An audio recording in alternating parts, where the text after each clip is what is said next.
Welcome to the SBA Loan Show. I'm your host, Frank Ray, here with Dave Zitting. Dave, how's it going today? Really good, man. Good to see you. Good to see you too, my friend. I can't wait to talk about this. You recently were able to convert an SBA turndown, and you made it into an approval and made a business owner very happy. So tell me about it. What happened on this deal? What was the nuances here? Yeah, it's a lot of nuances on this one, Frank. It was a small manufacturing company, great company, been in business for 20 years.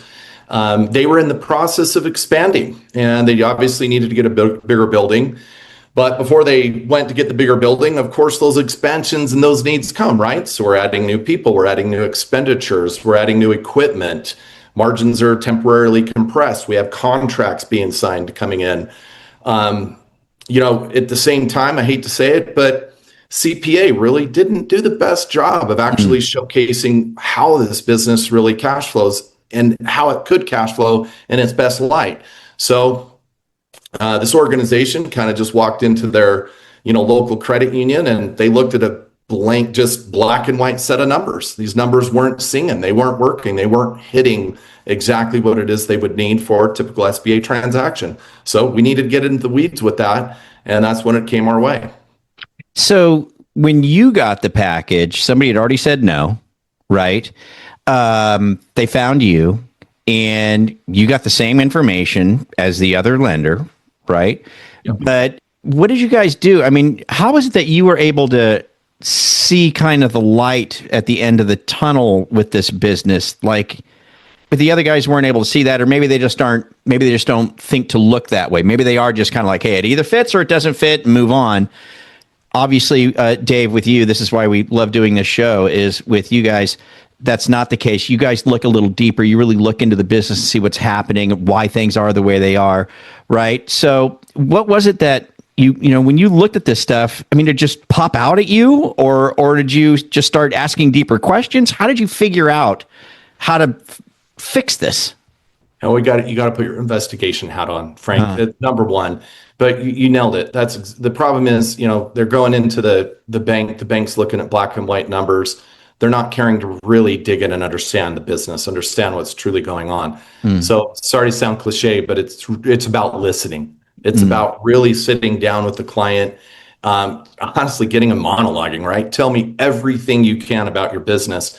And so they start divulging all of these amazing opportunities because these entrepreneurs are thinking in opportunity, right? Right. This came along, this is what's going on. And as they're telling us about this, we're over here checking boxes in a list. I can use that. I can use that. I can use that. So we start to pull this information and we start to document some of the things that they're sharing with us. Come to find out, we have a completely different package to submit because of revenues that are coming in based on signed contracts. What's going to happen with this space when we move? Why was the financial a little burdened over here on this quarter? Oh, that's a one-time issue.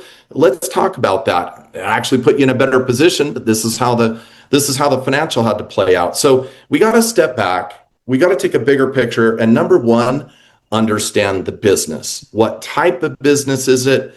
What's customary in your industry? What can we expect based on those customary things in your industry and what you're doing and what you've signed and why you need this building in the first place? All of that is about telling a story, not just black and white numbers. And then we can actually paint quite a bit different picture. And the other piece of this, Frank, is making sure that we're getting that transaction slotted with the proper takeout bank or syndicate bank that we work with. And that's what's something really special. You go to one of the great big money centers or you walk into a credit union, it's their credit box. Yeah. That's it. You just have their one credit box. But what a lot of people don't know is that there are institutions out there that are very large funding institutions, banks, investors, what have you, and they want particular types of transactions. So they may want, for instance, industrial type product. Well, this particular client fit really good with that particular outlet that wants industrial. That's what they're looking for. Some of these banks and organizations are looking for the female owner operator. Some Right. of them are looking for medical. Some of them are looking for, different types of businesses. So, and there's a lot of them, by the way. So it's really important that we understand, okay, here's the business we have and fully understand the business, but then also understand where is this thing going to place? Because who wants it? But at the end of the day, it's really about listening, understanding, and repackaging it. Get it in its best light. You mentioned also that in this particular case, the CPA was probably just, doing the numbers or whatever, but maybe didn't paint it in the best light, not intentionally by any means or anything like that, but just maybe didn't have some things categorized, in a particular way that could have been categorized differently. Did you work with the CPA on this particular file to get some things adjusted? Absolutely. And we actually do that 85-90% of the time. Really?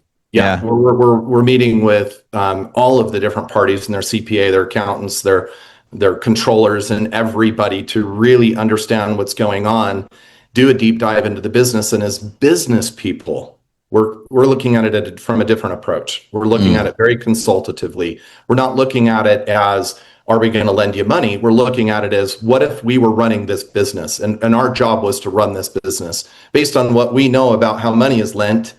How would I present it? Well, turns out there's all kinds of different things that get presented wrong that allow for incomes to be increased. And one of the things I'm excited about too, Frank, is having cameos of the actual SBA CDCs to be a part of our show and whatnot, to be able to share the stories of what they see. Yeah. It's shocking how many businesses run into these brick walls and then just throw in the towel. Can't do it. Yeah. Yeah. All they need is somebody to really get involved, that really knows what they're doing and help them get across the finish line. Yeah. It's so if I'm going to look at this kind of just standing back and hearing everything you said, this particular transaction went to a credit union. Hey, I don't know. I'm just thinking maybe what went on there is they went to the person and, SBA, here's my SBA checklist. Let's just go down the checklist, right? And get the documents and send them in, right? In which case it didn't look right to the underwriter and said, sorry, it doesn't fit our box. What it really comes down to is you said I had to put my investigative hat on. It comes down to being an excellent interviewer, doesn't it? On your end, and knowing what to ask and making note of certain things, and then being able to put that together in the proper way so that when an underwriter looks at it, especially like you said, the right underwriter with the right syndicate partner, right? Who's looking for that type of business, sees that, can make sense of it. That makes sense to me. This looks good, Dave. Let's give it a stamp of approval. That's what it comes down to. So it really is a matter of, like you said on one of our previous episodes, man, you just got to get with the right partner on these SBA loans that can understand your business. So I would say this, guys, if you're a business owner, you're thinking about going to SBA, start with us, start with Dave, right? If by chance you've been turned down, let's have a second look. Let's have a second look at it, right? You may have just went through the checkbox syndrome there, right? And so there might be a lot more to your story. I think that's what I love about you so much, Dave, is you really want to know the story as to what's going on, right? They're great stories too. They're great stories. Phenomenal stories. You want to hear these. I mean, it's I've been in residential, as you know, since forever. Yeah. And just really fell in love with this side of the industry as well. I do both, but I mean, it's amazing to get in and learn all there is to learn about these people's businesses and their dreams and how they created the business in the first place. It's phenomenal. You just got to listen. You got to talk to them and then help them. Yeah. Yeah. Good stuff, man. Good stuff. All right. Hey, guys, whether you're a business owner and you need some help, or a real estate agent or a loan officer who's got a client and needs some help, reach out to us. If you're watching us on YouTube, in the description, you'll see how to get a hold of us. If you're watching us on SBAshow.com, there's a contact form. Fill it out and get a hold of us. We'll get a hold of you right away. We're going to help you guys out. Hey, Dave, thanks, man. Appreciate you. Yeah. We'll see you guys later. Adios.